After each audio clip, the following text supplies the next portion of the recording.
வணக்கம். பார்த்திபன் 5 நேயத்திலிருந்து. இன்னைக்கு என்ன பார்க்க போறோம் அப்படின்னா, நம்ம பயன்படுத்துற வெல்லத்துக்கும், மார்க்கெட்ல இருக்க வெல்லத்துக்கும் என்ன வித்தியாசம் அப்படிங்கிறத பார்க்க போறோம். இப்போ பார்த்தீங்கன்னா, இதுல மார்க்கெட்ல பார்த்தீங்கன்னா, விதவிதமான கலர்ஸ்ல வெல்லம் வந்து அவைலபிளா இருக்கும். ஸோ, இப்போ நாம பயன்படுத்துற வெல்லம் பார்த்தீங்கன்னா, கொஞ்சம் டார்க்கா இருக்குங்க. கொஞ்சம் பிசுபிசுப்பு தன்மையோட இருக்கும். இப்போ மார்க்கெட்ல இருக்க வெல்லம் பார்த்தீங்கன்னா, எல்லோயிஷ் கலரா, கொஞ்சம் லைட் ப்ரௌனா இந்த மாதிரி கலர்ஸ்லாம் இருக்கும்.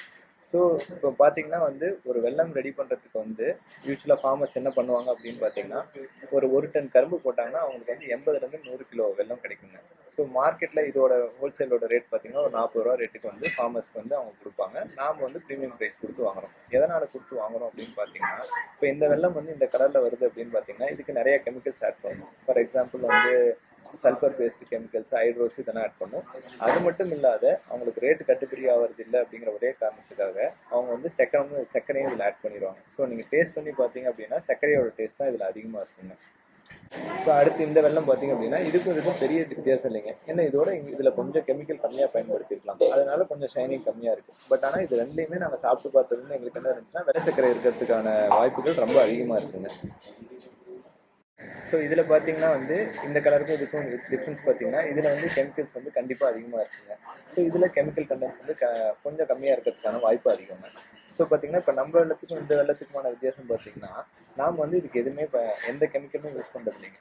பட் இதில் கண்டிப்பாக வந்து ஹைட்ரோஸும் பேக்கிங் சோடாவும் இருக்கிறதுக்கான வாய்ப்பு அதிகங்க. இப்போ தொட்டு பார்த்தீங்கன்னா வந்து இதில் பிசுபிசுப்பு தன்மை இருக்கும், இல்லை பிசுபிசுப்பு தன்மையே வந்து இருக்காதுங்க.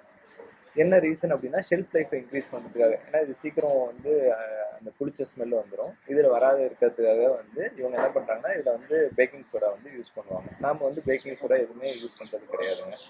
ஸோ இப்போ நாம் பயன்படுத்துகிற வெள்ளத்தில் வந்து நம்ம எந்த இதுவுமே யூஸ் பண்ணுறது இல்லைங்க. கரும்பு சாறு எடுக்கிறோம், கரும்பு சாறில் வந்து சுண்ணாம்பு பயன்படுத்துகிறோம். சுண்ணாம்பு வந்து கண்டிப்பாக வந்து ப்ராசஸ் பண்ணுறதுக்கு தேவைங்க. அப்போ தான் வந்து லிக்விட்லேருந்து சாலிட் ஸ்டேட்டாக மாறுங்க.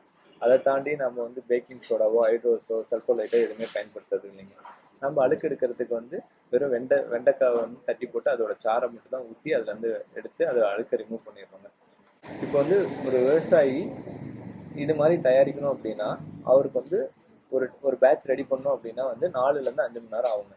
பட் ஆனால் இந்த மாதிரி பயன்படுத்தணும், இந்த மாதிரி பேக்கிங் சோடாவோ அப்படி இல்லை மற்ற கெமிக்கல்ஸ் யூஸ் பண்ணால் அவங்களுக்கு வந்து ஒரு 20லேருந்து 25% வந்து ப்ரிப்பரேஷன் டைம் வந்து குறையுதுங்க. ஸோ அதுக்காகவும் இந்த மாதிரி கெமிக்கல்ஸை அவங்க வந்து பயன்படுத்துகிறாங்க. மார்க்கெட்டில் விலை இல்லாதனாலும் பயன்படுத்துகிறாங்க. இதில் என்ன ஒரு பிரச்சனை அப்படின்னு பார்த்தீங்கன்னா, ஒரு விவசாயி நல்ல பொருட்களை பயன்படுத்தி இந்த மாதிரியோ வெள்ளத்தை கொண்டு போய் கொடுத்தா இதுக்கான விலை கம்மியாக கொடுக்குறாங்க. பட் ஆனால் இதே கெமிக்கல் ஆட் பண்ணி இந்த மாதிரி வெள்ளை சர்க்கரையை கலந்து இந்த மாதிரி கொண்டு போய் கொடுத்தாதான் வந்து ரேட் அதிகமாக கொடுக்குறாங்க, 2 ரூபா எச்சா தராங்க. எதனால் வந்து கலக்குறாங்க அப்படின்னு கேட்டால் அவங்க சொல்கிறது என்னென்னா கன்சியூமர் வந்து இப்படி பலன்னு இருந்தால் தான் வாங்குறேன் அப்படிங்கிற இதில் சொல்கிறாங்க. ஸோ நம்ம இடத்துல இருந்து மாற்றினால் மட்டும்தான் ஃபார்மரும் ட்ரேடரும் மாறுவாங்க.